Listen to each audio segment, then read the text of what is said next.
Ok. Bueno, entonces esta clase inicialmente la iba a dar Rami, pero bueno, pasaron cosas en el medio, así que la terminé dando yo.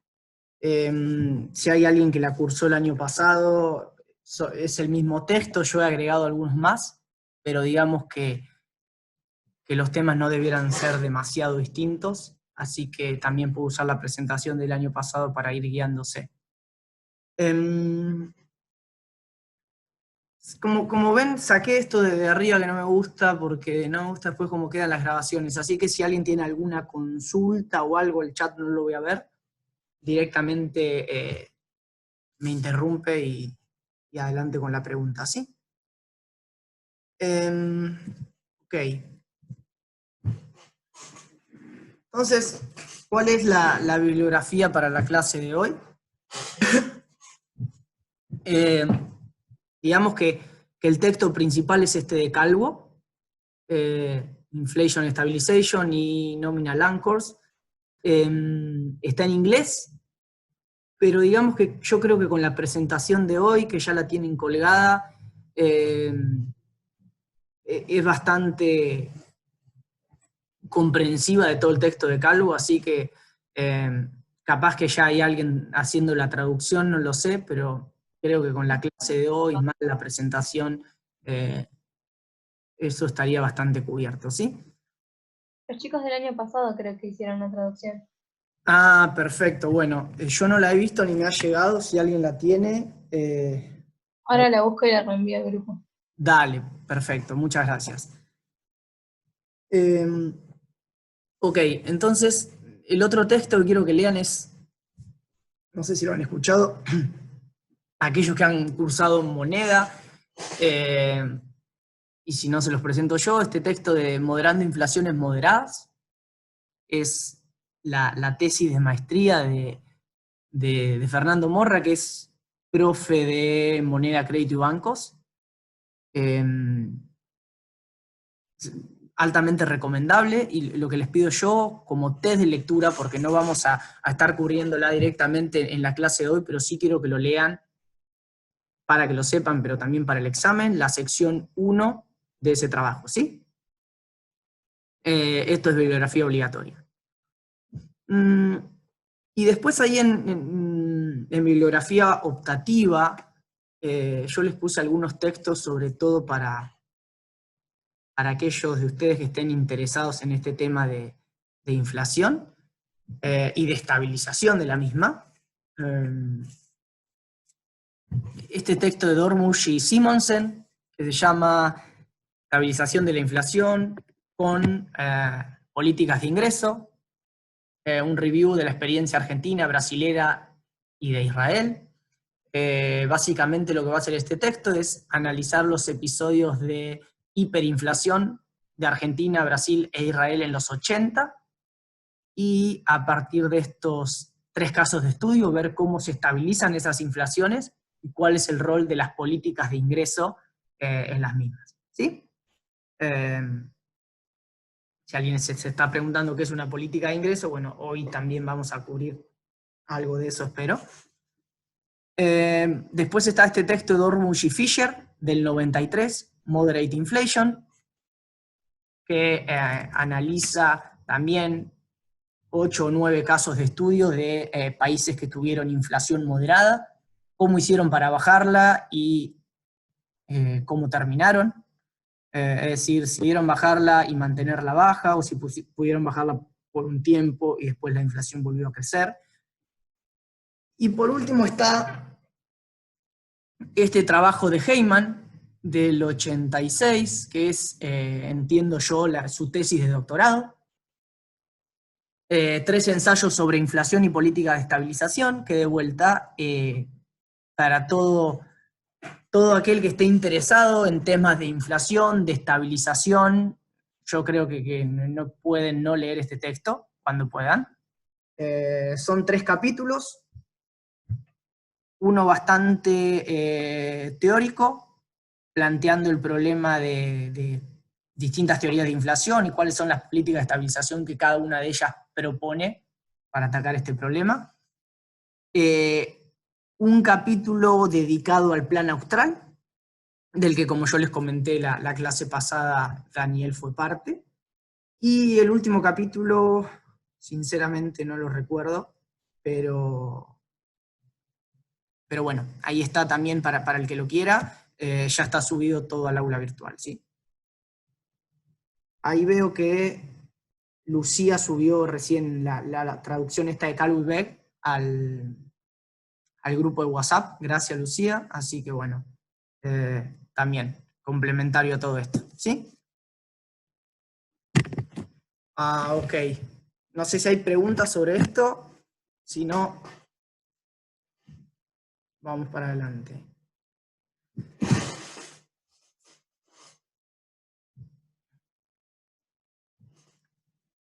Ok.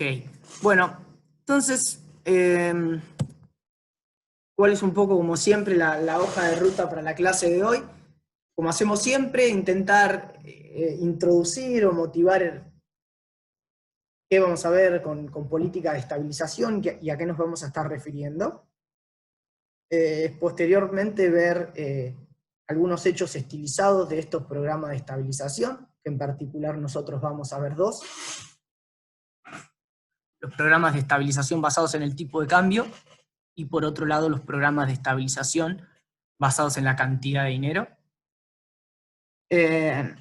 Un poco cuál es el marco teórico o en qué modelo estamos pensando cuando analizamos este tipo de episodios.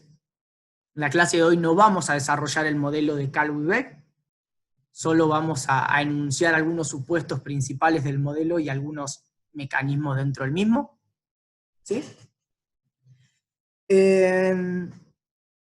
Después vamos a ver algo de anclas nominales alternativas, y acá es donde nos vamos a meter con el tema de qué son las políticas de ingreso. Y por último, cuáles son algunas conclusiones o lecciones de política económica que podemos extraer del trabajo de Calvi-Beck. ¿Sí? Ok.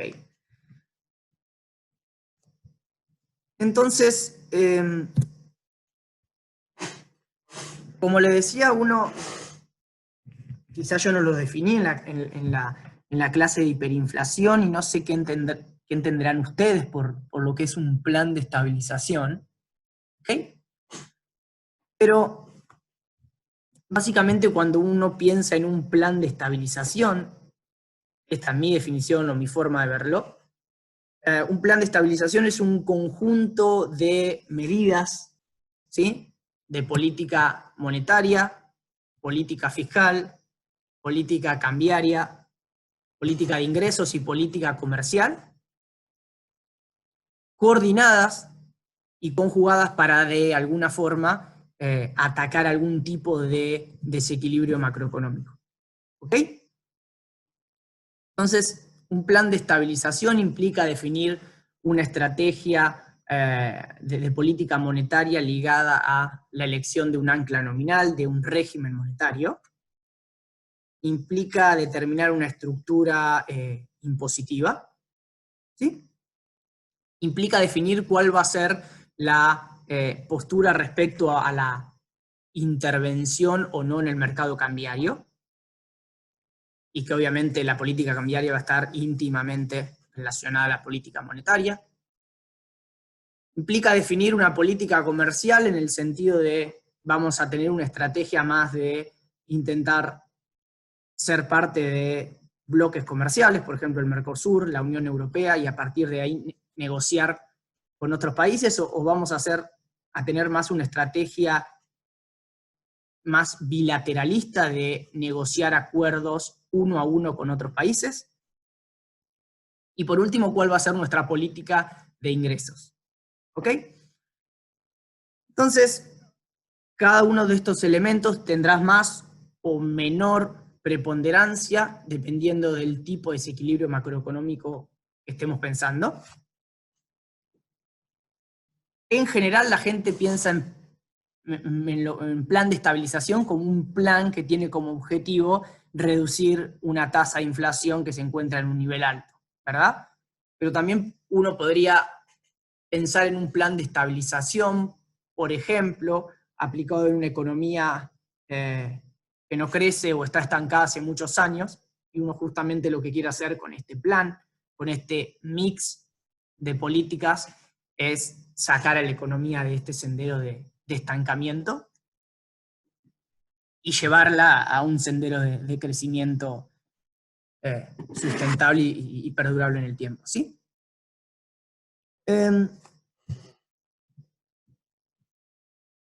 Entonces, algunas preguntas que uno puede tener cuando piensa en un plan de estabilización. Bueno, como veníamos diciendo, ¿por qué queremos implementar un plan de estabilización? Es decir, ¿qué estamos buscando? ¿Cuál es mi variable o mis variables objetivo? ¿Es la inflación? ¿Es el crecimiento? ¿Es el desempleo? ¿Sí?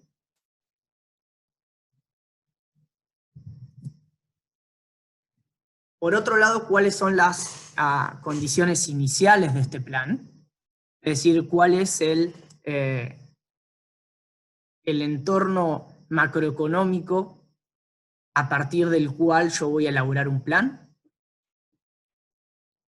Y yo acá les puse estas siglas DBP, que si hay alguno de ustedes que les gusta las finanzas, o invierte, o ha escuchado a algún economista que se dedica a la finanza y al manejo de carteras, DBP es diagnóstico, view, posicionamiento. ¿Okay? Ustedes hablan con alguien que se dedica a las finanzas y que invierte y que tiene una cartera de activos. Muchos de ellos siguen esta estrategia de diagnóstico, view, posicionamiento, que es un poco la idea de, ok, hago un diagnóstico de cómo está el mercado o cómo están las empresas que yo estoy siguiendo, ¿sí? View significa mirar cómo pienso yo que va a estar el entorno macroeconómico, social, político, internacional, de acá a un tiempo. Y a partir de mirar dónde estoy hoy y dónde pienso que ciertas condiciones van a estar mañana, posicionarme. ¿Ok? Ahora, uno podría, si quiere, aplicar este mismo racionamiento a la elaboración de un plan de estabilización. Es decir, dado un diagnóstico de cuáles son los desequilibrios macroeconómicos fundamentales de una economía, dado este view o visión respecto a cómo considero yo que va a estar el contexto internacional mañana, a cómo pienso yo que se van a mover las variables sociales y políticas, a partir de eso elaborar una serie de políticas, ¿sí?, para atacar mis desequilibrios macroeconómicos. Entonces fíjense que acá es importante cada pata de este diagnóstico, view y posicionamiento, ¿no? Dado que un mal diagnóstico me lleva a aplicar malas políticas y más que una solución termina siendo un problema. ¿Okay? Entonces es muy importante, previo a un plan de estabilización, hacer un buen diagnóstico de cuál es el problema de la economía que estoy analizando. ¿Sí?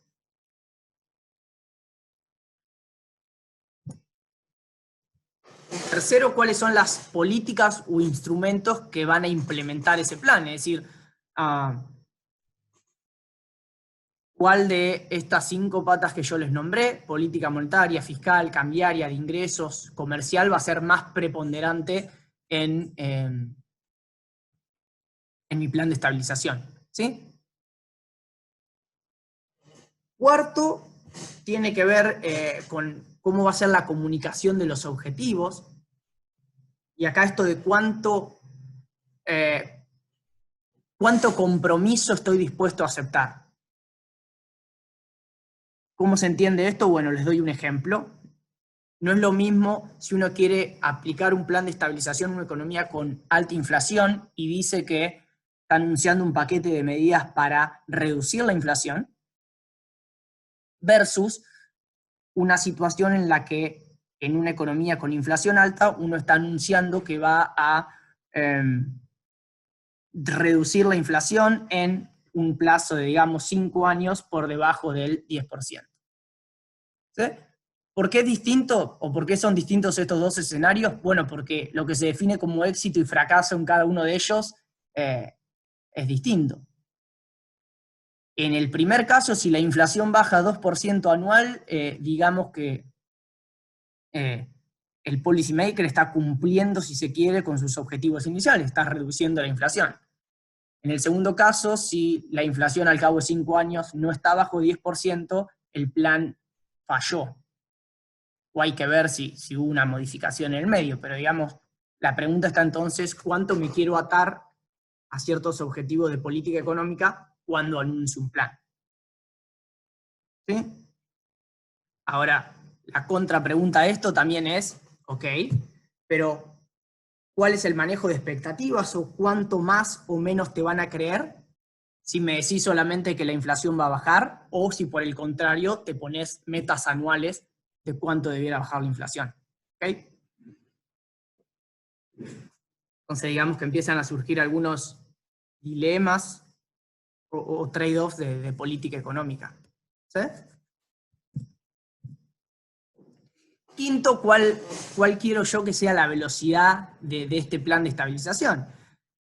Si ustedes se acuerdan, hacia final del 2015, este debate respecto a shock o gradualismo, que en ese momento se aplicaba a la salida del cepo cambiario, era un tema bastante caldente en el debate económico. ¿Sí?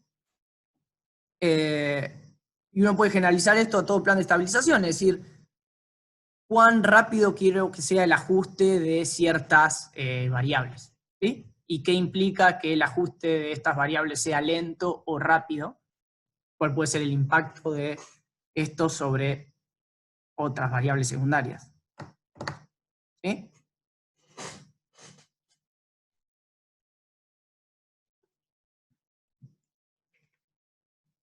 Sexto, ¿quiénes van a ser los interlocutores en mi plan?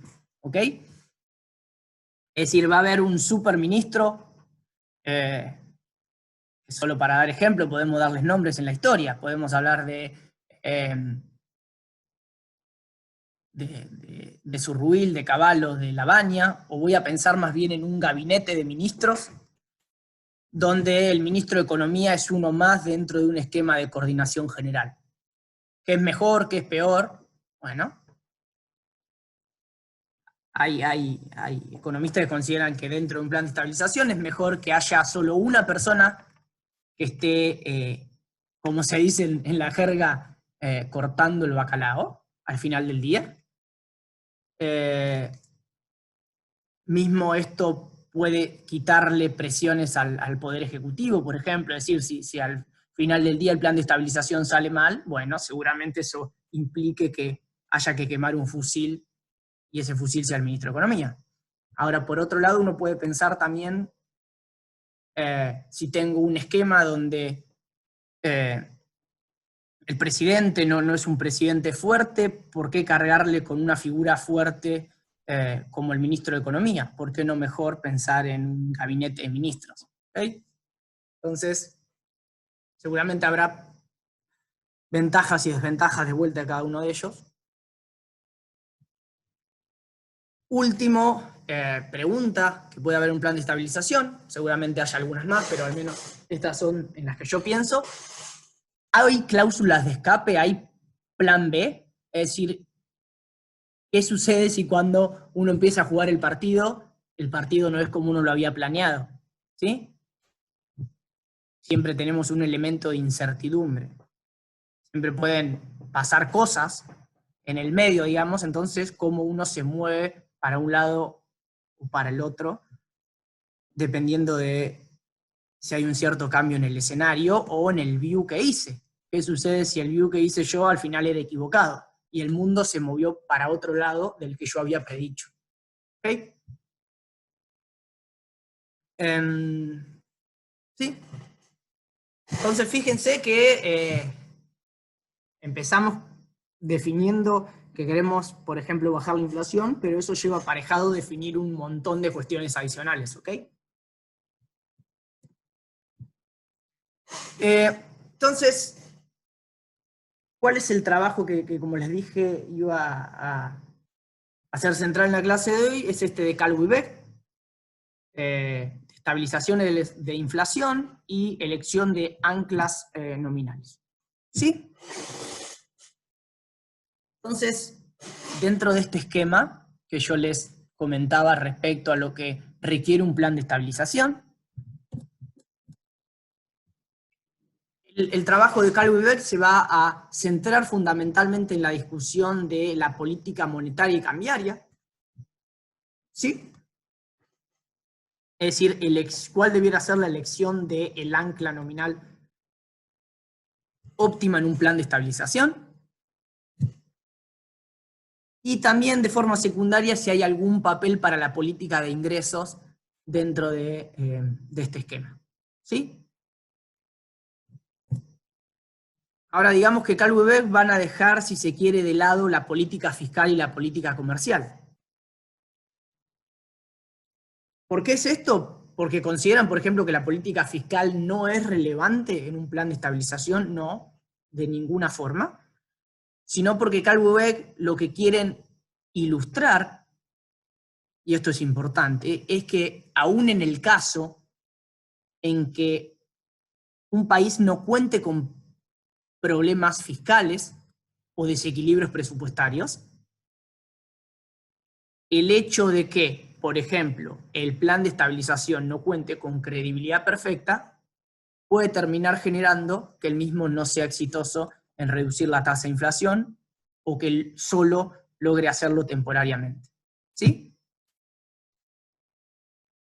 Entonces, política monetaria, política cambiaria y de forma secundaria política de ingresos es lo que Calvo y Beck van a estar discutiendo en su trabajo.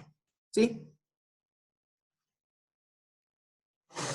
¿En qué desequilibrio macroeconómico van a estar pensando? Bueno, van a estar pensando principalmente en problemas de inflación crónica. ¿Sí? Ahora en un segundo vamos a definir qué entendemos por inflación crónica.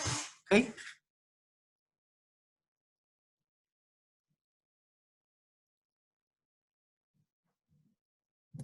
Perfecto.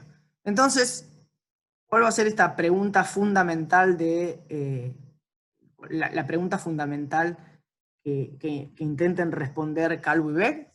Es ¿cuál debiera ser el ancla nominal elegida por los policymakers, por los hacedores de política, en un programa de desinflación en países con inflación crónica? ¿Okay?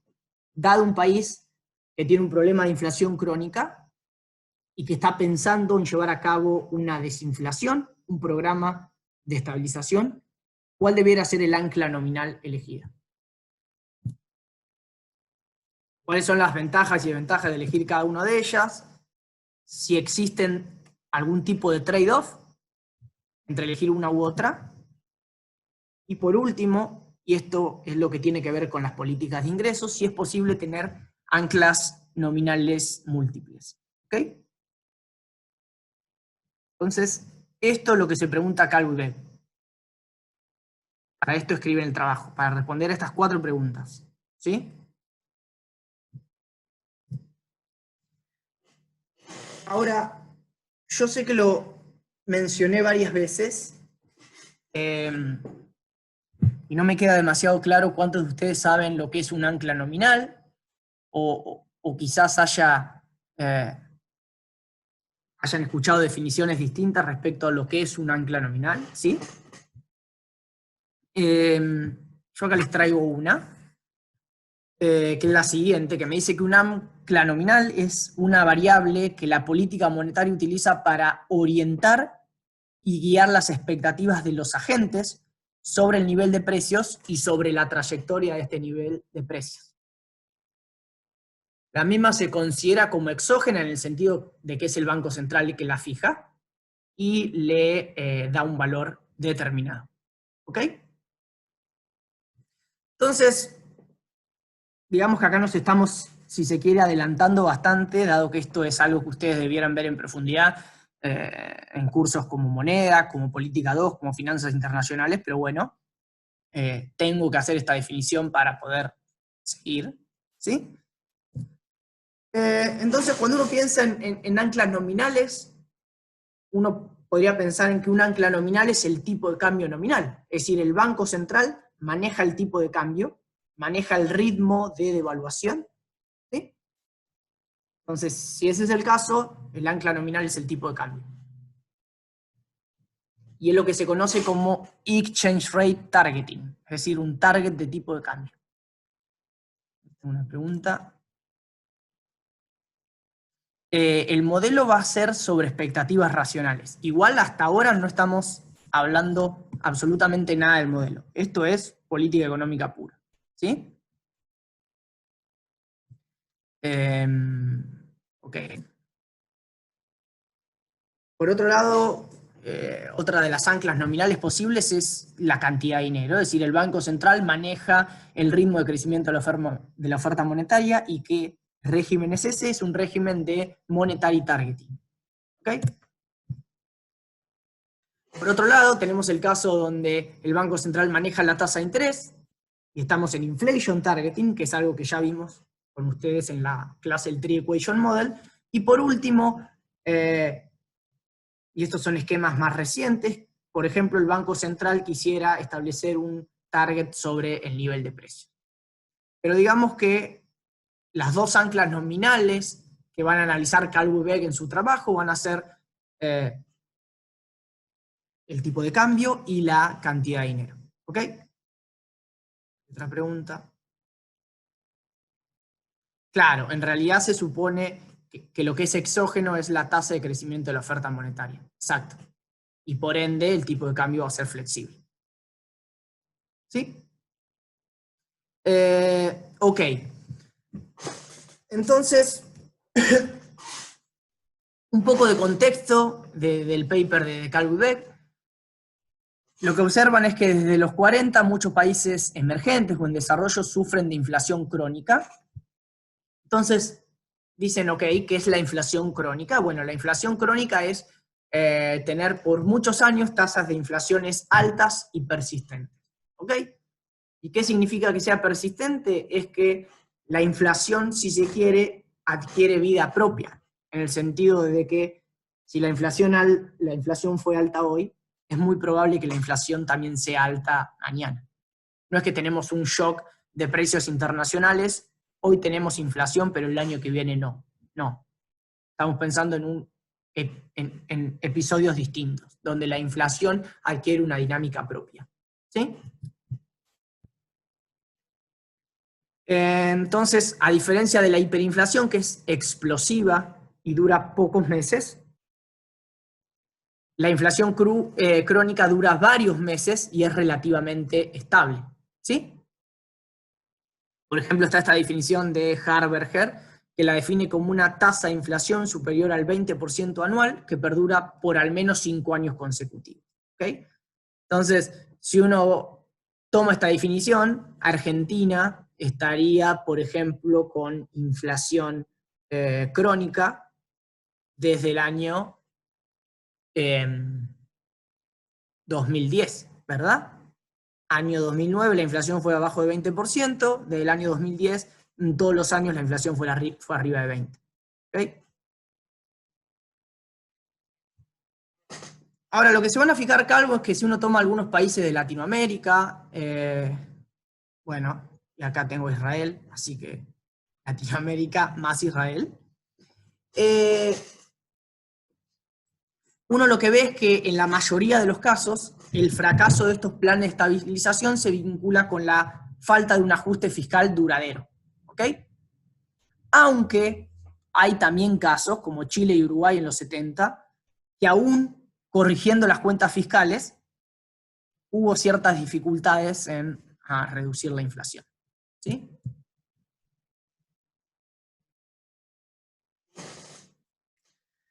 Ahora, otra cosa que ellos observan es que en algunos programas de estabilización a fines de los 70, en países del Cono Sur, que Calvo y Beck nombran como Argentina, Chile y Uruguay, estos programas de estabilización se caracterizaron por un boom inicial. Es decir, se aplicó el plan de estabilización y eso generó como consecuencia un crecimiento del producto, un crecimiento del consumo. Y ahora en un rato vamos a ver por qué o cómo lo explican dentro del modelo. Ahora, los efectos recesivos, que según la visión convencional debieran generarse al momento de aplicar el plan de estabilización, se presentaron al final. Es decir, se aplicó el plan de estabilización, pero no hubo una recesión en ese momento, sino que se generó una recesión en los años siguientes. ¿Sí? Entonces acá, digamos que está uno de los primeros grandes resultados de Calvo y Beck, y que no es un resultado derivado de un modelo, sino que es un resultado derivado de mirar episodios, mirar programas de estabilización del pasado, ¿sí? Y es el siguiente.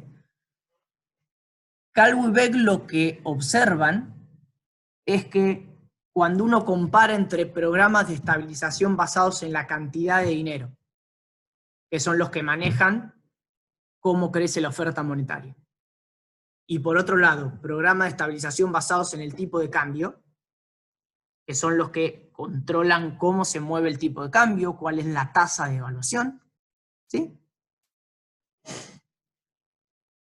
Hay una diferencia en cuanto a cuándo se genera la recesión, ¿sí? En programas de estabilización basados en la cantidad de dinero, la recesión se genera al momento de aplicar el plan, mientras que en los programas de estabilización de tipo de cambio hay un boom inicial y el mismo es seguido por una recesión hacia el final del programa. ¿Ok? Entonces, hay una diferencia entre ambos planes en cuanto al momento en que se produce la recesión. Sin embargo, siempre hay una recesión. O dicho de otra forma, estabilizar una inflación crónica es costoso. ¿Cuándo? Siempre, dicen Calvo y Beck. ¿Ok? Toda economía que decida reducir una inflación crónica debe pasar necesariamente por una recesión, que será antes o al final del programa, dependiendo el ancla nominal que yo estoy eligiendo. ¿Sí? Este es, digamos, el principal resultado del paper de Calvo y Beck, y que si uno quiere compararlo, por ejemplo, con una hiperinflación, con lo que vimos en la clase pasada, si ustedes se acuerdan, uno de los hechos estilizados de las hiperinflaciones es que la hiper se detenía casi de la noche a la mañana y con nulos o muy pequeños costos en términos de actividad. Bueno, acá eso no sucede. Acá, cuando uno quiere estabilizar una inflación crónica, siempre tiene que pasar por un proceso de ajuste. ¿Sí? Una pregunta. Dijiste los que usaban anclas nominales basadas en cantidad de dinero, que la recesión venía ahora y el tipo de cambio después. Exacto. Gracias. Ok. Entonces, está esta idea de que el policy maker puede elegir cuándo paga el costo, pero no si lo va a pagar o no. Es decir, siempre hay que pagar un costo. Lo que puede elegir el policy maker es el timing de la recesión. Si quiere hacerlo ahora o si quiere hacerlo al final. Ahora fíjense, o no sé si alguno de ustedes ya lo está pensando, esto si uno lo relaciona con la política, bueno, digamos que si voy a elegir un programa basado en la cantidad de dinero o un programa de estabilización basado en el tipo de cambio, también va a depender de si tengo elecciones mañana o en 4 años, ¿verdad? Si tengo elecciones mañana, desde un punto de vista político, dentro de un modelo de economía política, aunque no es necesario hacer un modelo para decir esto, uno diría, bueno, es mejor hacer un programa de estabilización del tipo de cambio, porque la bomba no me explota a mí, le explota a otro si se quiere. salvo que ese gobierno sea reelecto. ¿Okay? Ahora, un programa de estabilización en la cantidad de dinero donde la recesión se paga ahora, uno podría pensarlo que es la elección de un gobierno que acaba de ganar una elección, tiene el suficiente capital o colchón político para implementar un programa de estabilización que al principio es doloroso, pero que tiene beneficios hacia el final. ¿Sí? Digamos que sería la idea de Maquiavelo de, bueno, el mal se hace todo junto y después el bien o la fortuna se administra a poco, ¿no? Entonces también hay modelos que internalizan esta cuestión de economía política, de un policymaker podría estar tentado a elegir un programa de estabilización basado en el tipo de cambio si las elecciones están cercanas, por ejemplo. ¿Sí?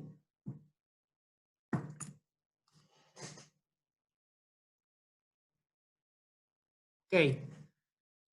Entonces, de vuelta, como este resultado de Calvi-Beck, que de vuelta no es un resultado de un modelo, sino que es el resultado de mirar episodios pasados y ver lo que sucede, es un poco desalentador porque siempre hay que pagar un costo. Algunos autores lo que sugieren es que quizás utilizar una sola ancla nominal, que ya puede ser el tipo de cambio, la cantidad de dinero, es insuficiente. Dado, digo, especialmente si uno tiene una economía donde hay problemas de credibilidad, de indexación, de fijación de precios no sincronizada, todo lo que hace que la tasa de inflación sea persistente. Entonces, una de las posibles soluciones que ellos proponen es decir, ¿por qué no utilizar políticas de ingreso? O se hacen la pregunta de, ¿las políticas de ingreso podrían atenuar esto? Bueno, que es algo que vamos a ver. Y digamos que entonces el artículo va a comenzar presentando ciertos hechos estilizados de qué características tienen los planes de estabilización basados en el tipo de cambio, cuáles son las características, por otro lado, de planes de estabilización basados en la cantidad de dinero, y cómo uno podría elaborar un modelo para explicar o racionalizar estos hechos estilizados. ¿Sí? Y digamos que por último lo que van a hacer Calvo y Beck es discutir esta cuestión de las anclas múltiples, donde en particular hoy nosotros vamos a ver la cuestión de las políticas de ingreso y presentar algunas conclusiones de política económica relevantes que pueden extraerse de estos episodios. ¿Sí?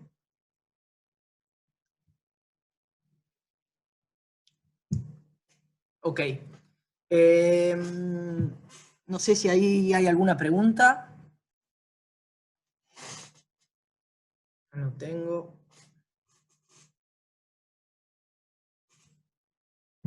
Ahora, qué poquitos que somos. Empezamos siendo 140, 150 creo que llegamos a hacer alguna de las primeras clases. Wow. Ok. Entonces, ¿qué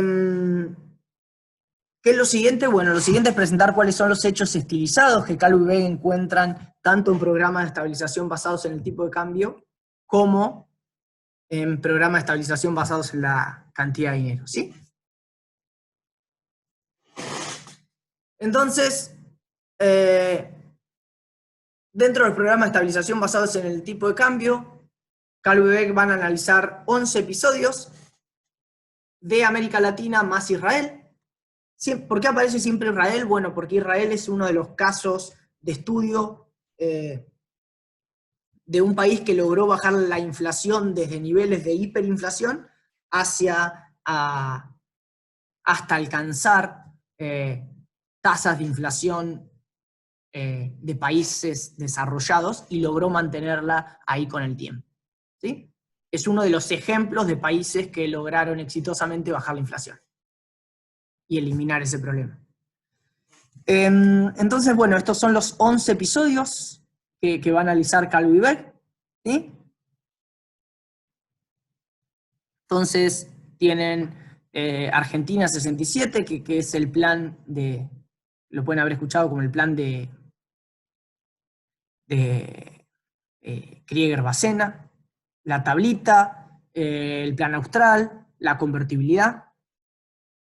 Israel 85 es Israel 85 y el plan austral fueron anunciados en el mismo año y tenían características muy similares, ¿sí? Entonces, ¿qué es lo que tienen acá? Y ustedes los van a ver cuando lean el texto. Este es el periodo de duración del plan, desde el momento en que se anuncia hasta el momento en el cual el mismo concluye, ¿sí? Acá tienen cuál es la tasa de evaluación y la tasa de inflación, el interanual, el trimestre anterior a que se anuncie el programa, y acá tienen cuál es la tasa de evaluación y la tasa de inflación en el último trimestre del programa, ¿sí?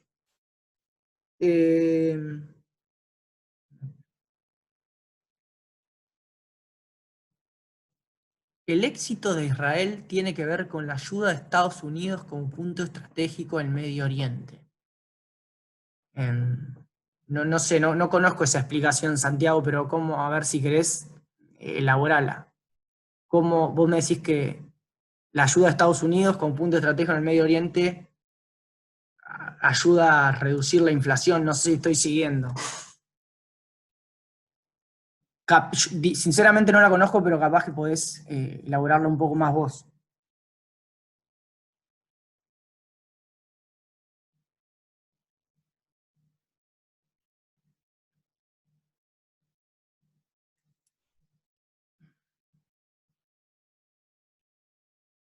Bueno. Bueno. Bueno, digo, sinceramente, digo, sí he escuchado esa explicación como forma es como el caso de Corea del Sur. Es, digamos, el desarrollo de ciertos países puede haber estado influenciado por cierto apoyo de otras potencias. Ahora, de ahí a que eso tenga que ver con una reducción de la inflación, no lo he escuchado ni leído, al menos en lo que yo he leído. Por eso, no sé, quizás exista alguna explicación alternativa. Ah, ok.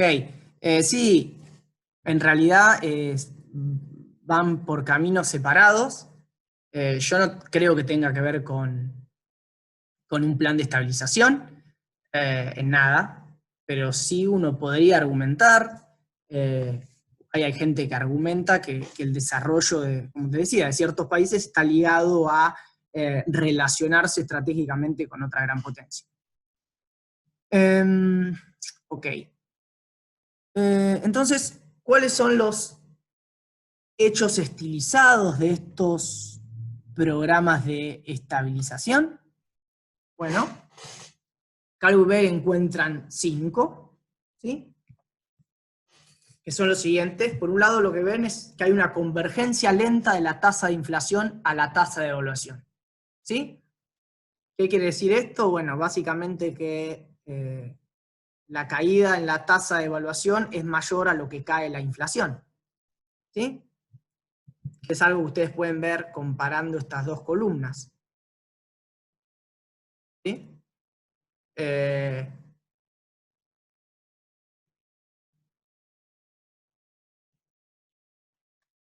¿No?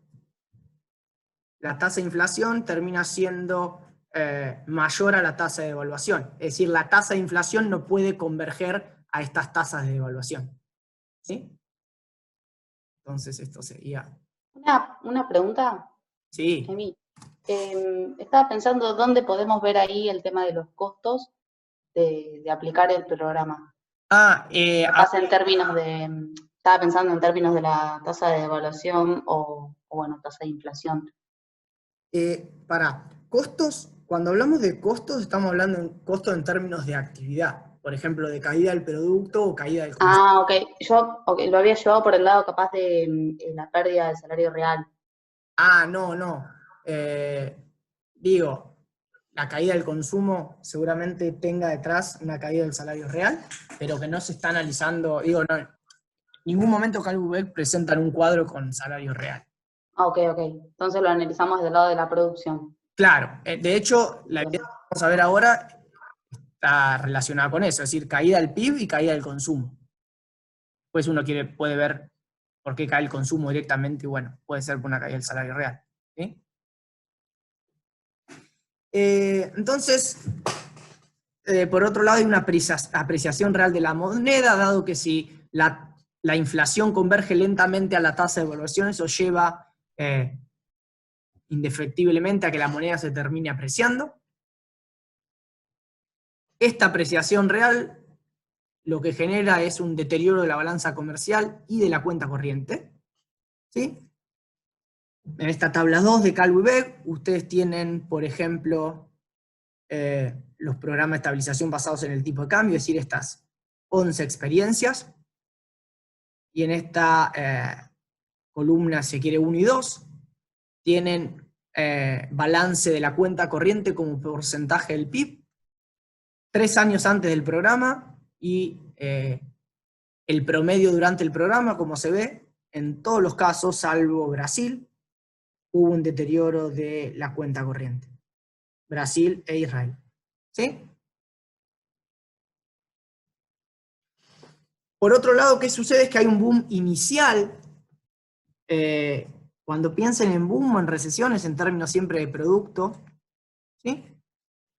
Entonces hay un incremento inicial en la actividad real, seguida por una contracción. ¿Sí? ¿Dónde pueden ver eso? Lo pueden ver en esta tabla 3. De vuelta, estos son los 11 episodios que analizan CalWeb. Y pueden ver, esto es tasa anual de crecimiento del consumo privado. Lo que pueden ver es que para los programas de estabilización basados en el tipo de cambio, durante el primer año, el segundo, el tercero, para la mayoría de ellos, ya en algún momento se empiezan a discontinuar, hay tasas de crecimiento del consumo privado positivas y muy grandes. Fíjense, por ejemplo, el plan austral. Consumo privado crece en términos interanuales, obvio en términos reales, 8%. Lo que explica de alguna forma que estos programas son muy exitosos en un primer momento y cuentan con un gran apoyo popular, si el consumo de un año a otro crece 8%.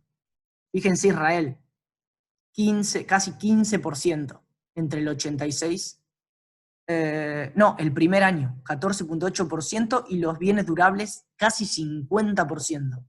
¿Sí? Son números muy grandes. Ok. Quinto punto, hay una respuesta ambigua de la tasa de interés real doméstica. ¿Sí? Es decir, básicamente, ¿qué significa esto? Que hay programas de estabilización donde la tasa de interés real termina creciendo, mientras que hay otros en los cuales la tasa de interés real ex post termina cayendo. ¿Sí? ¿Dónde lo pueden ver esto? En esta tabla 2, la segunda parte de la tabla 2. ¿Sí? Básicamente la tasa de interés real, en algunos casos es positiva, en otros casos es negativa. ¿Sí? Pero digamos que estos 5 hechos estilizados son los que caracterizan en los datos a un programa de estabilización basado en el tipo de cambio. ¿Sí?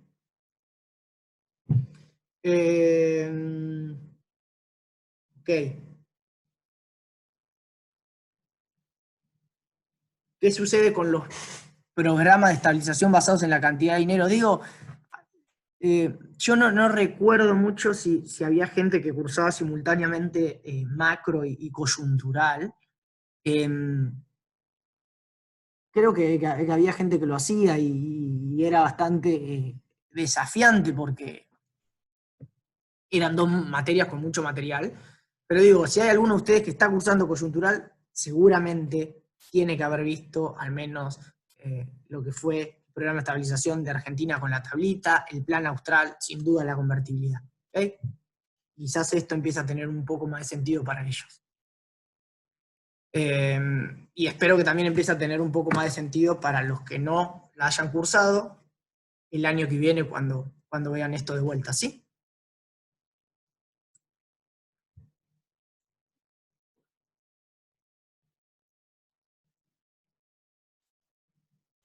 Se puede llamar estabilización al hecho de evaluar y seguir con inflación alta o relativamente alta. En realidad, uno lo que hace es definir un plan de estabilización, y un plan de estabilización, como yo les definí al principio, es un conjunto de medidas destinadas a corregir un desequilibrio macroeconómico. Ahora, eso hace que un plan sea o no un plan de estabilización. Ahora, si ese plan de estabilización fracasa o tiene éxito, ya es otra cuestión. Pero no es que solo llamamos estabilizar a algo que terminó siendo exitoso en lograrlo, ¿sí? Además, en general, todos estos programas de estabilización lograron bajar la inflación en algún momento. El tema es que muchos de ellos se terminaron discontinuando. Por lo tanto, al final del programa, muchos de ellos fallaron en sus objetivos iniciales. ¿Sí? Ok. Me gustan, estamos en las preguntas. Ok. Programas de estabilización basados en la cantidad de dinero, sin duda que son mucho menos. No conozco en profundidad el caso del plan de Chile o el de Brasil. Sí, lo que les puedo decir del plan Bonex del 89, muy resumidamente, porque meternos sería perder parte de tiempo para el resto de la clase. Pero el plan Bonex básicamente lo que hizo en el 89 en un contexto de hiper es hacer un cambio compulsivo de activos de corto plazo por activos de largo plazo. Por ejemplo, gente que tenía un plazo fijo a 30 días, ¿sí? Se le cambió de forma compulsiva. Compulsiva tiene lo que significa es que uno no tiene elección en si tomar o no ese cambio, es decir, es obligatorio. Se le cambió a mucha gente que tenía un plazo fijo a corto plazo por un bono a largo plazo. Es decir, yo tenía un plazo fijo a 30 días, me dieron un bono que me iban a pagar obviamente mi plata con los intereses, pero en un plazo mayor. ¿Sí? Eso es lo que considera dentro de esta clasificación, por ejemplo, KBB, lo que sería un programa de estabilización basado en la cantidad de dinero. ¿Sí? Pero como verán, son menos comunes en general que los basados en el tipo de cambio. Entonces, ¿cuáles son las características o hechos estilizados de estos programas de estabilización basados en la cantidad de dinero? Hay una convergencia lenta de vuelta de la tasa de inflación a la tasa de crecimiento de la cantidad de dinero, ¿sí? Es decir, aun cuando la tasa de crecimiento de la cantidad de dinero disminuye, la tasa de inflación no logra converger a esa menor tasa de crecimiento de la cantidad de dinero. ¿Sí? Segundo punto, hay una apreciación real de la moneda doméstica, y fíjense ustedes que esto es algo compartido también por los programas de estabilización basados en el tipo de cambio. Es decir, la apreciación real de la moneda doméstica sucede tanto bajo programas de estabilización basados en el tipo de cambio, como en programas de estabilización basados en la cantidad de dinero. ¿Sí? Hay una respuesta ambigua de la balanza comercial y de la cuenta corriente. Esto está en la tabla 2. Acá tenemos los 5 programas. Y como ven, la balanza comercial para algunos, la cuenta corriente, perdón, para algunos países durante el programa es deficitaria y para nosotros superavitaria. Digamos que esta evidencia no es concluyente respecto a si predomina un efecto o el otro. ¿Sí? Hay una contracción inicial de la actividad económica, ¿sí? Tabla 3, money based, y acá ven, primer año del programa, fíjense que para todos estos planes de estabilización, en todos hay caídas muy importantes del producto. Fíjense que en Perú cae 15 puntos. Creo que Argentina, mayor recesión que tuvo, que fue en el año 2002, no llegó a 15 puntos de caída. No sé ahora cuando se terminen de computar los datos de este año con la cuestión del coronavirus, cómo terminaremos respecto a 2002, pero 15 puntos es una recesión que se siente y mucho. Es como cuando se dice la recesión se siente realmente en la calle, bueno, 15 puntos es algo muy tangible. ¿Sí? Argentina menos 1.8, bueno, esto es una desaceleración con recesión, pero no es comparable estos valores. ¿Sí? Quinto punto, incremento inicial en la tasa de interés real doméstica. ¿Sí? Básicamente en estos programas de estabilización basados en la cantidad de dinero hay inicialmente una contracción de la cantidad de dinero que deriva en una contracción crediticia, esto que se conoce como credit crunch, ¿sí? Lo cual genera incrementos significativos en la tasa de interés real. De vuelta donde lo pueden ver esto, tabla 2. Acá tienen incremento en la tasa de interés real. ¿Sí? Entonces, de vuelta, es importante para que lo sepan, pero también para el examen, que tengan bien en claro cuáles son, por ejemplo, estas diferencias entre los hechos estilizados de un programa de estabilización basados en el tipo de cambio y programas de estabilización basados en la cantidad de dinero. Como dijimos, en los dos hay apreciación real de la moneda. En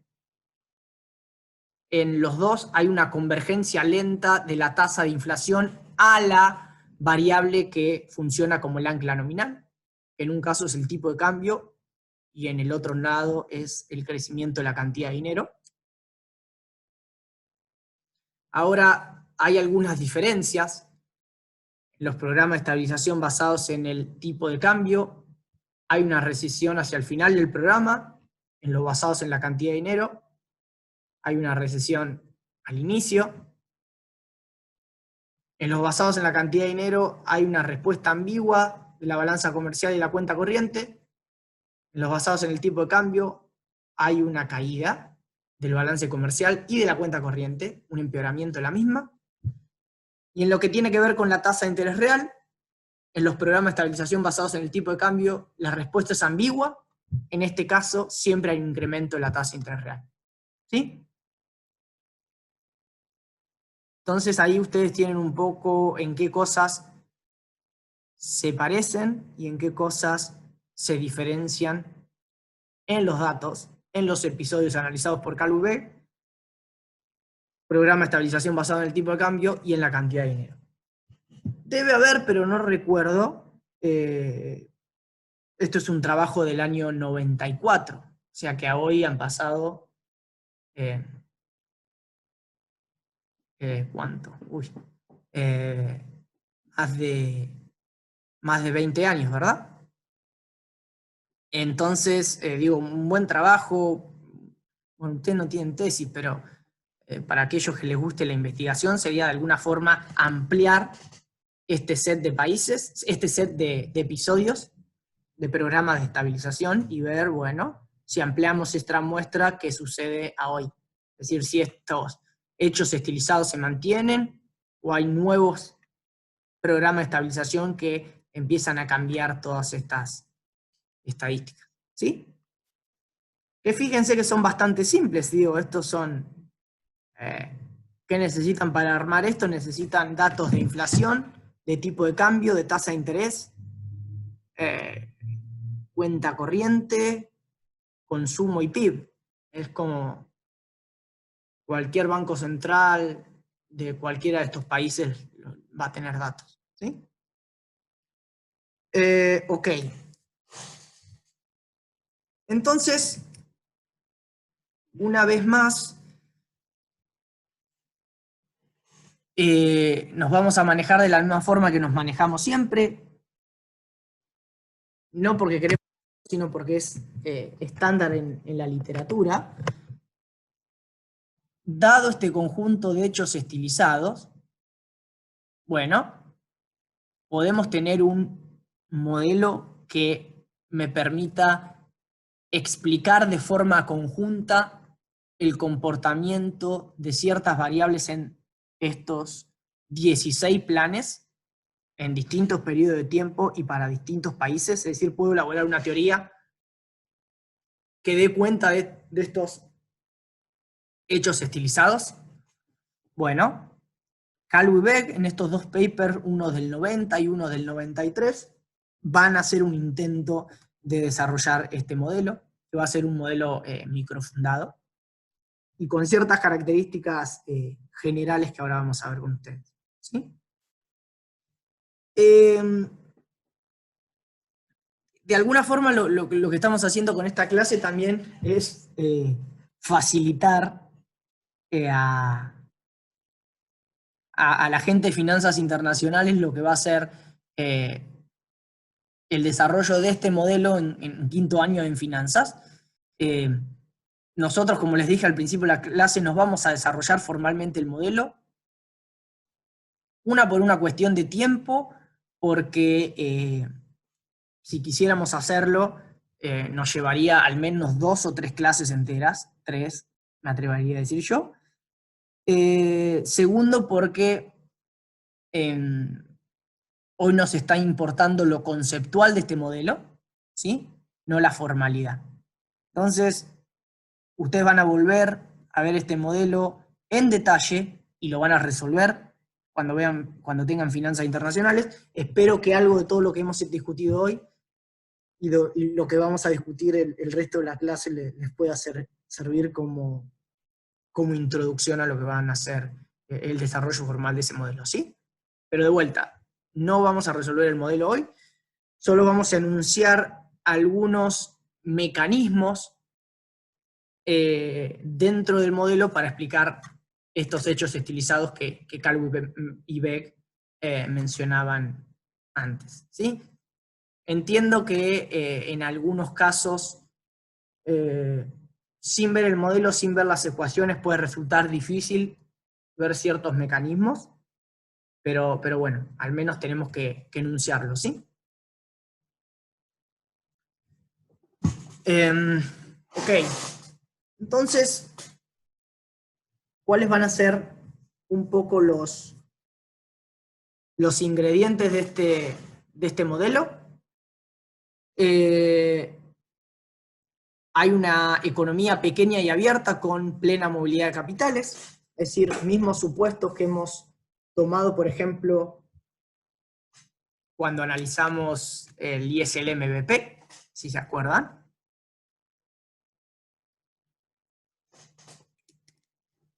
El sector privado, es decir, los consumidores, consumen tanto bienes transables como bienes no transables, ¿sí? Y a su vez los consumidores usan dinero para comprar bienes. Vamos a tener esta restricción de cash in advance, por lo que el costo de oportunidad de mantener dinero afecta el costo o precio efectivo del consumo, ¿sí? Ahora, ¿por qué Calvo y Beck van a introducir bienes transables y no transables?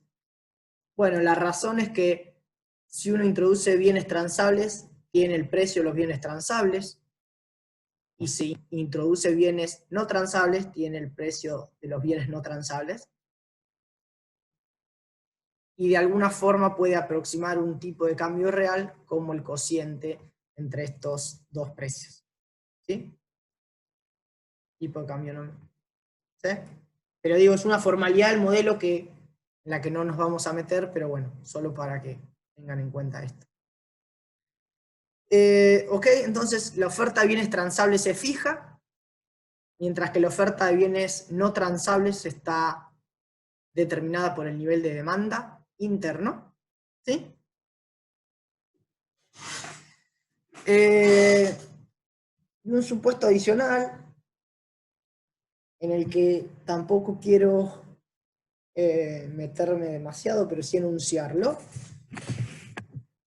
es esta idea de que las empresas que producen bienes domésticos fijan precios de modo no sincronizado, es decir, no todas pueden cambiar los precios en el mismo momento.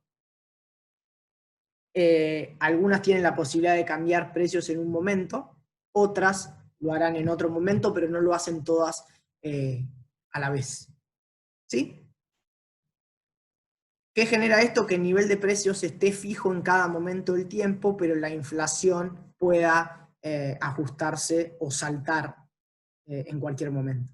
¿Sí? Ok. Entonces,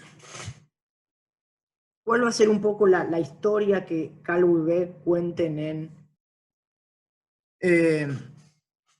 en este modelo formal? Bueno, van a tener los dos casos. El caso de un policymaker que decide implementar un programa de estabilización basado en el tipo de cambio. ¿Qué va a hacer este policymaker? Va a anunciar una reducción en la tasa de devaluación. ¿Okay? Calvo y Beck lo llaman E minúscula. ¿Sí? Se anuncia una caída, una reducción en la tasa de devaluación. Ahora, si el anuncio es completamente creíble, en el sentido de que el público cree que la reducción de la tasa de devaluación será permanente, la tasa de inflación cae inmediatamente a su nuevo valor de equilibrio dado por la menor tasa de devaluación. Dicho de otra forma, si hay una caída en la tasa de devaluación de 15% mensual a 1% mensual, la tasa de inflación también caerá a esa tasa de 1% mensual. ¿Ok? Ahora, si este es el caso en el cual el programa es completamente creíble, ¿sí? No hay costos reales asociados a eliminar la inflación. Que es algo que en alguna clase, creo que la del Tree Equation Model, nosotros vimos. Es decir, estos modelos los que predicen es que un plan de estabilización de shock que cuenta con completa credibilidad o credibilidad perfecta, no tiene efectos reales en términos de producto. ¿Sí? No hay recesión, no se genera una recesión porque los agentes cambian sus expectativas de forma inmediata. Por lo tanto, no hay proceso de ajuste en el medio. ¿Ok? ¿Cuándo? Bueno, en el caso en que el anuncio es completamente creíble. ¿Sí? Una pregunta. Sí. Que sea creíble implica que es factible después de que suceda. O sea, uno anuncia que va a bajar la tasa de devaluación y todos le creen, ¿no? Pero efectivamente después, o sea, ¿puede pasar que no termine cayendo la tasa? Si es completa. Son dos cosas distintas. Es una buena pregunta. ¿Es credibilidad en el modelo? La credibilidad en el modelo de Calvo y Beck es temporalidad de la política. Es decir, ¿cuánto creen los agentes que va a durar la política? Entonces, en un programa completamente creíble, ¿sí? Supongamos que en el periodo T igual a T0, el policymaker anuncia que la tasa de evaluación será de E igual a E sub L, donde este L es de low, de baja, ¿no? Y los agentes consideran que para todo T mayor a T0, E va a ser EL, es decir, que no va a haber cambios. Entonces, esto va a ser un programa de estabilización creíble. y no va a existir esa posibilidad que vos mencionás, por ejemplo, de que en algún momento esto cambie. ¿Sí? Ahora, ¿qué va a ser un programa de estabilización no creíble, por ejemplo?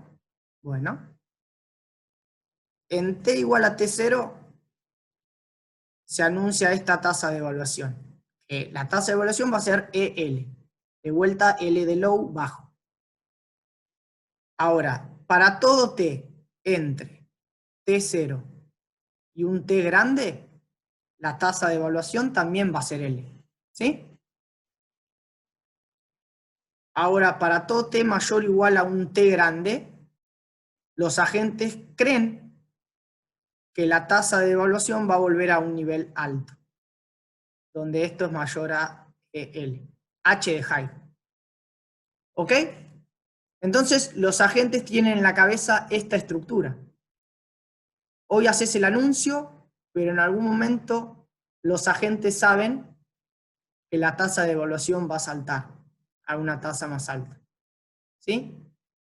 Entonces, esto es lo que Calvo y Beck van a considerar un plan de estabilización creíble y este un plan de estabilización no creíble.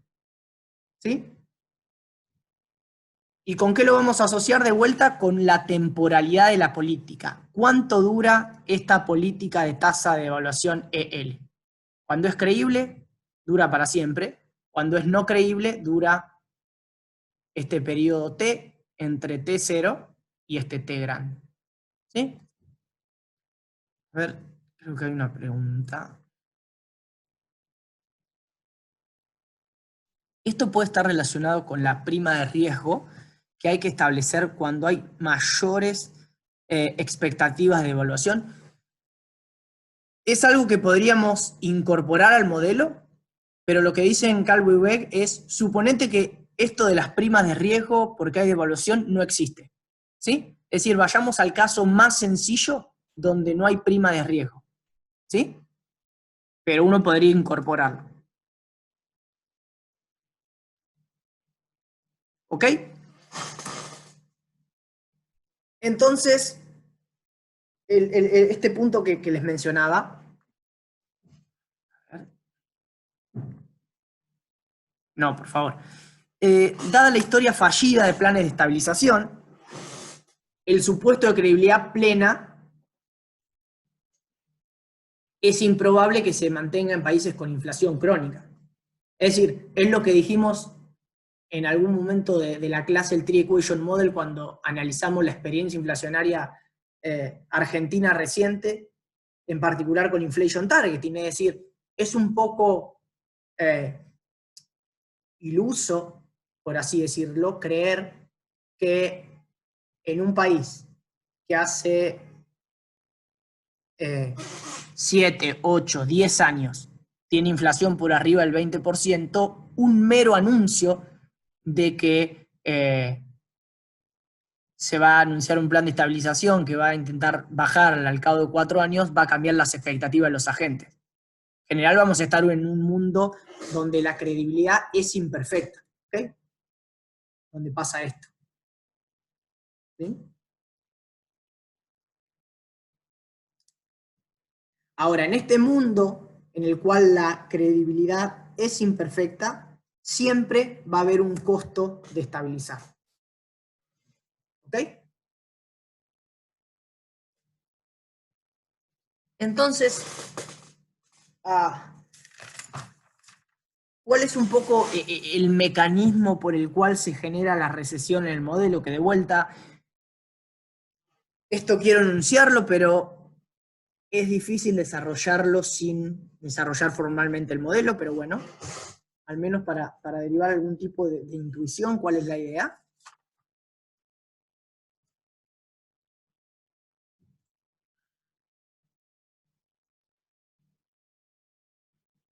¿Cómo puede ser que se fije el nivel de precios, pero aún así se pueda disparar la inflación? Ok, eso viene de este supuesto, ¿verdad? la verdad que es algo bastante técnico que entra en el modelo.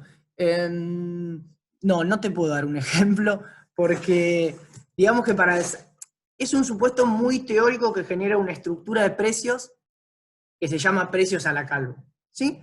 Y que básicamente lo que dice es, vos tenés un continuo de firmas en un modelo y cada firma tiene la posibilidad de en algún momento poder elegir si cambia o no los precios. Algunas los van a cambiar óptimamente y van a elegir el precio que maximice beneficios, y otras van a establecer un precio igual a la inflación pasada. Pero digamos que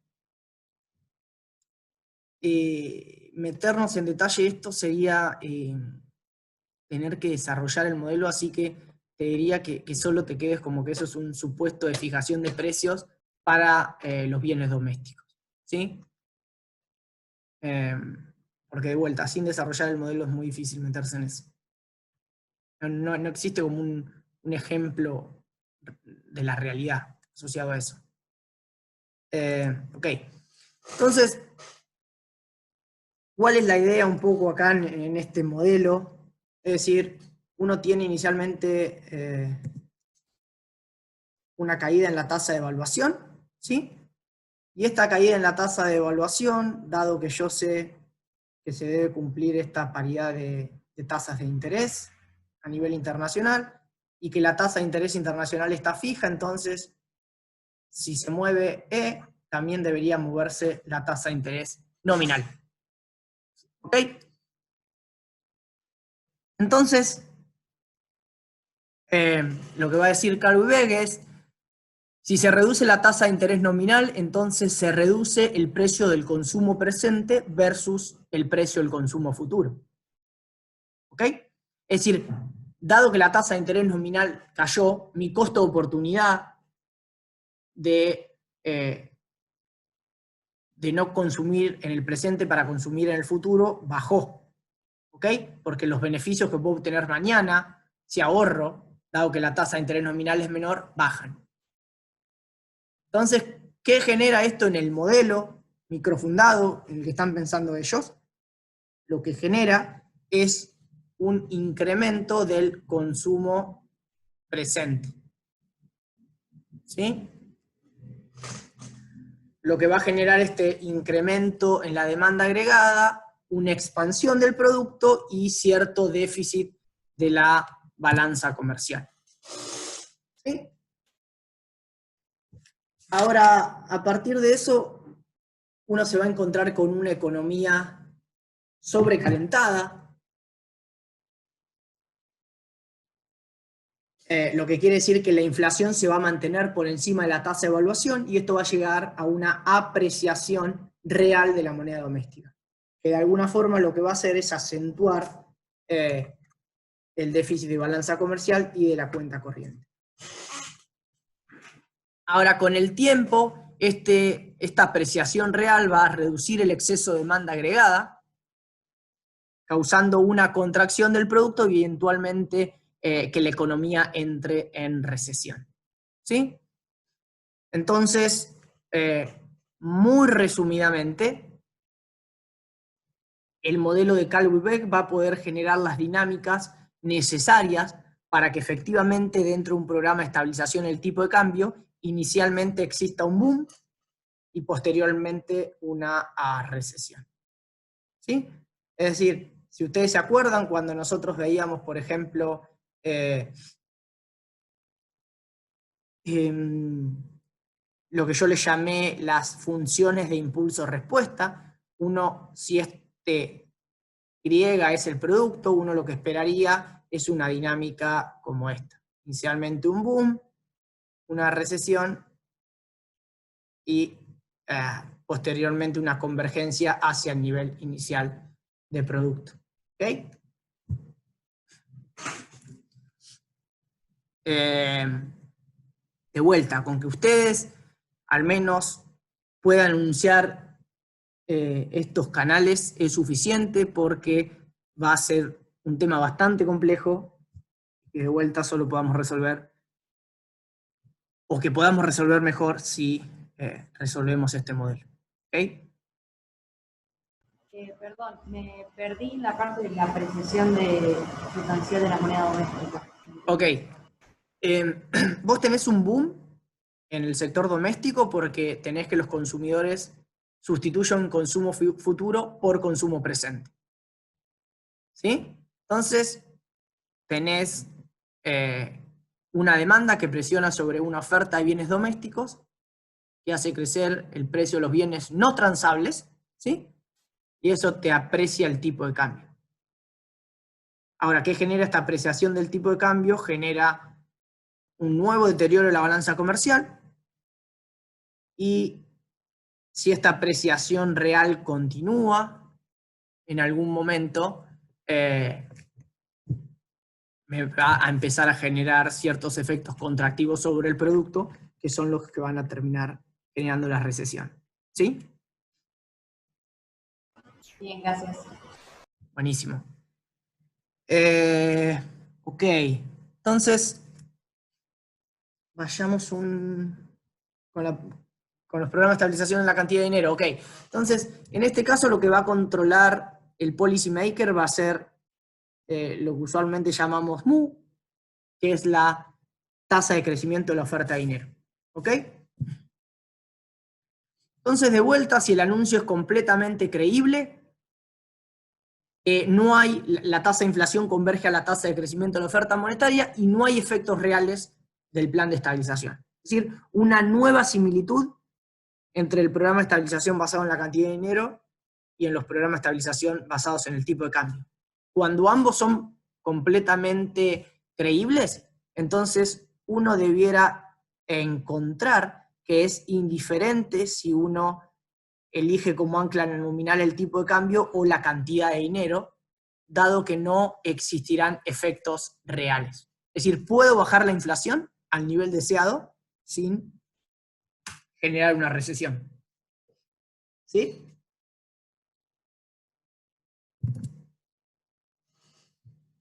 Ahora, ¿qué sucede en el caso en que el anuncio no es completamente creíble o se cuente con credibilidad imperfecta? Bueno, lo que sucede inicialmente es que la caída en la inflación reduce la tasa de interés nominal. Y básicamente, Calvo lo explica así, no tiene la paridad de Fisher, ¿verdad? Hay una caída en la inflación que, dado una tasa de interés real, me presiona hacia una caída de la tasa de interés nominal. ¿Sí? Entonces, lo que va a introducir Calvo y Vega acá es una demanda de dinero que es sensible a cambios en la tasa de interés nominal. Por lo tanto, si la tasa de interés nominal cae, los agentes van a querer demandar más dinero. ¿Cuál es el problema? El problema es que un mayor deseo de saldos reales, dado una oferta real de dinero fija, genera un exceso de demanda. ¿Cómo puede restablecerse el equilibrio? Con una recesión que reduzca esta demanda de saldos reales. O dicho de otra forma, con un incremento en la tasa de interés real. ¿Ok? Es decir, hay una reducción en la tasa de crecimiento de la oferta monetaria, se genera iliquidez monetaria en el mercado de dinero, y lo único que me puede restablecer allí el equilibrio es un incremento en la tasa de interés real. ¿Sí? Ahora, ¿cuándo se genera esto? Se genera al inicio del programa. ¿Ok? Disculpame, ¿lo podés repetir? Porque en un momento no te seguí y me perdí. Sí, claro. Inicialmente hay una caída en MU, y esta caída en MU genera cierta caída en la tasa de inflación. ¿Sí? Ahora, por la paridad de Fisher, esta caída en la tasa de inflación requiere cierta caída en la tasa de interés nominal. ¿Ok? Ahora, en este modelo vamos a tener agentes con una demanda de dinero sensible a la tasa de interés. Esto es igual que en el modelo de hiper de Kagan, por ejemplo, ¿no? Si baja la tasa de interés, la gente decide demandar más dinero. Ahora, en el modelo tengo una oferta monetaria fija dada. Por lo tanto, este exceso de demanda de dinero, ¿cómo se va a reequilibrar o cómo se va a eliminar? Con un incremento en la tasa de interés real. ¿Sí?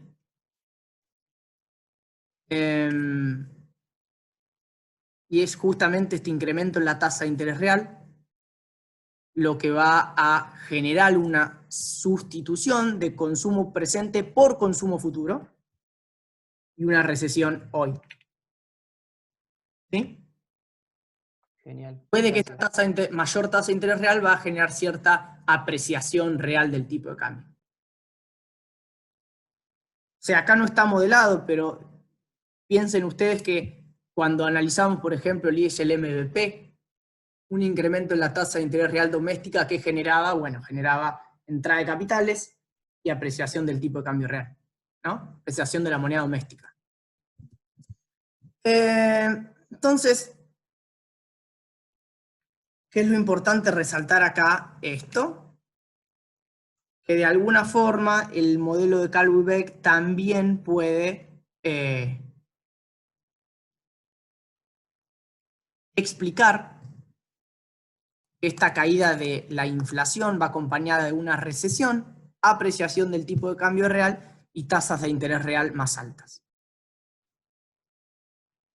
Ahora, algo que señalan también ellos es que si bien en el caso en el que hay un programa de estabilización basado en la cantidad de dinero bajo credibilidad imperfecta, hay algún costo en términos de actividad, en términos de producto, los mismos no son demasiado grandes.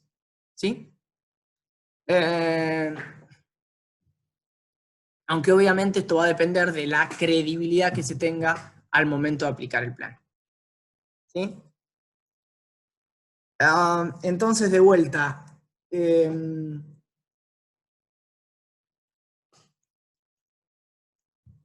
importante acá es decir, Calvi-Beck, digamos que son exitosos, por así decirlo, en desarrollar un modelo microfundado que permita explicar los hechos estilizados que habían encontrado en los distintos episodios de desinflaciones de países emergentes. ¿Sí?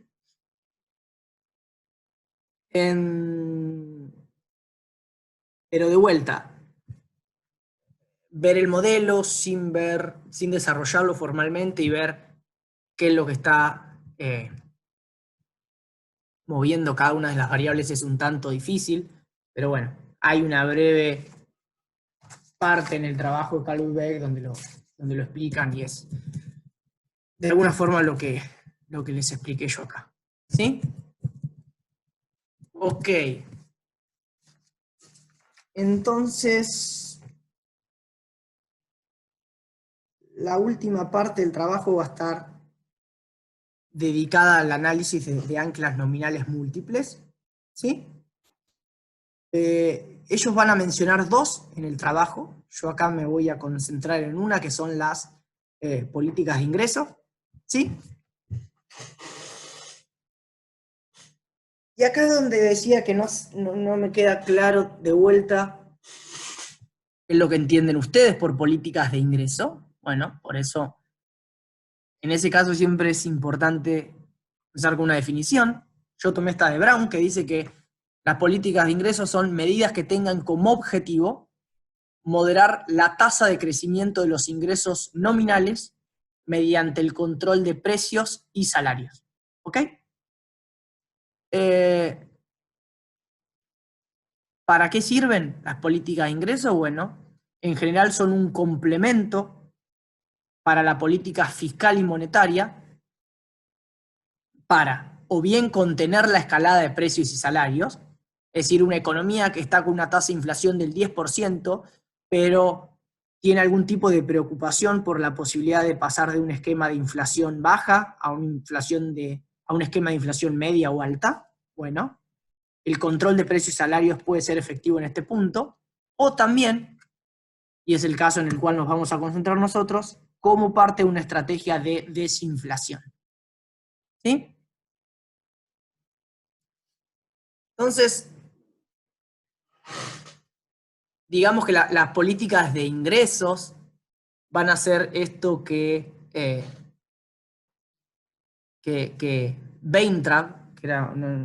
Weintraub, Sidney Weintraub era un economista post-keynesiano, llamaba como el estabilizador perdido en un programa de estabilización. Es decir, un programa de estabilización tiene que tener 3 patas, tiene que tener la política monetaria, tiene que tener una pata de política fiscal, y tiene que tener adicionalmente una política de ingresos. ¿Sí?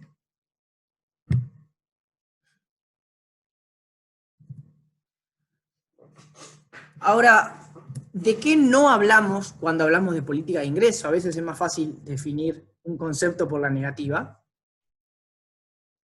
De lo que no hablamos cuando nos referimos a políticas de ingreso es de estas llamadas políticas de revenues, es decir, de políticas asociadas a lograr un cierto objetivo distributivo. Es decir, la AUH, por ejemplo, el IF, no son políticas de ingreso. ¿Okay? La AUH, por ejemplo, es un instrumento más pensado para, si se quiere, generar algún impacto sobre la distribución del ingreso, pero no está pensada como política de control de precios y salarios. ¿Okay?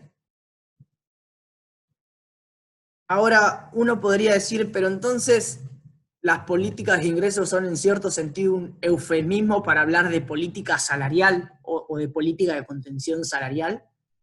Bueno, en cierto sentido sí, porque van a actuar directamente, por ejemplo, sobre el movimiento de los salarios y su evolución. Ahora, no necesariamente ejercen un efecto negativo sobre el salario real, ni regresivo en términos distributivos. Porque justamente muchas veces lo que hacen las políticas de ingreso es evitar el uso de medidas contractivas. ¿Sí? Entonces, no necesariamente una política de moderación salarial tiene como resultado una caída en el salario real o una distribución del ingreso más regresiva. ¿Ok?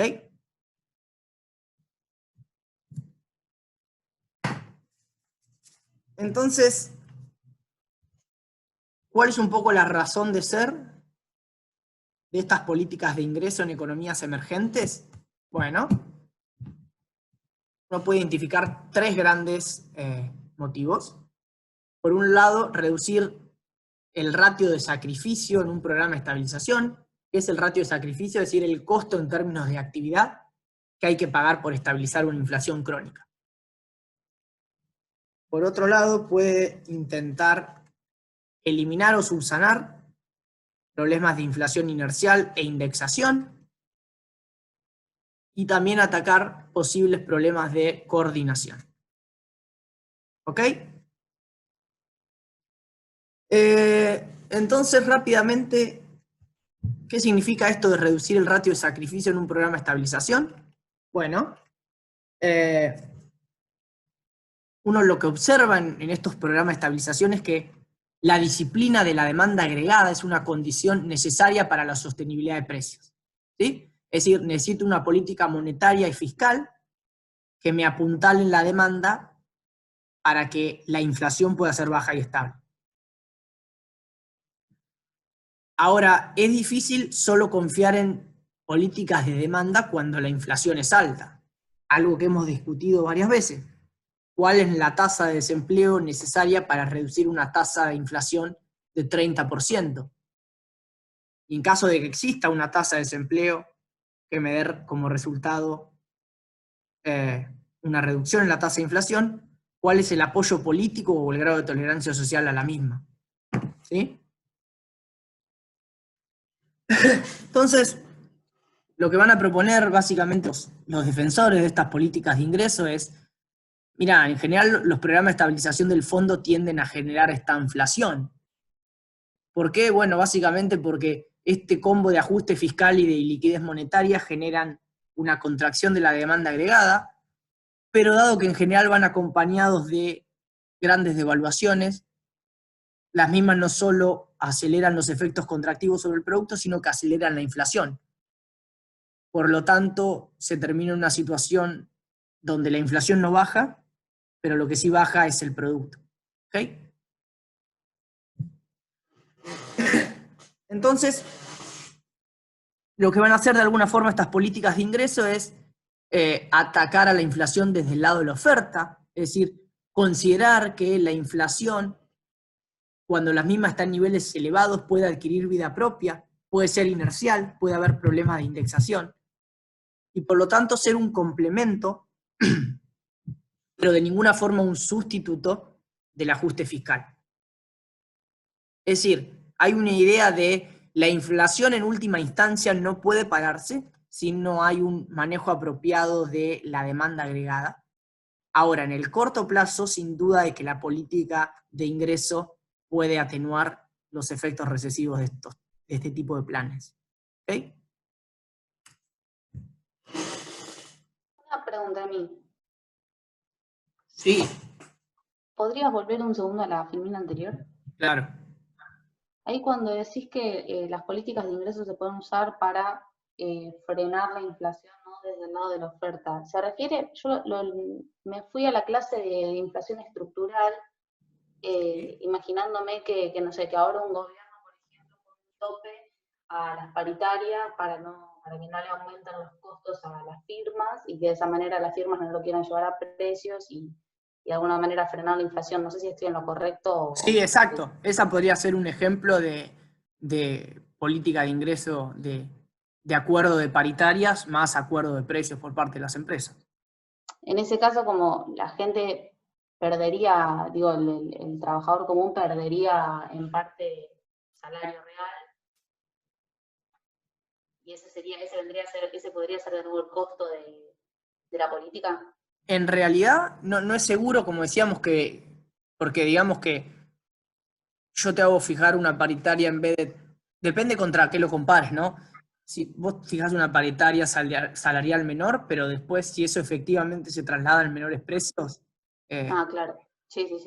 ¿No? Tienes razón. La idea es un poco el contrafáctico de decir, bueno,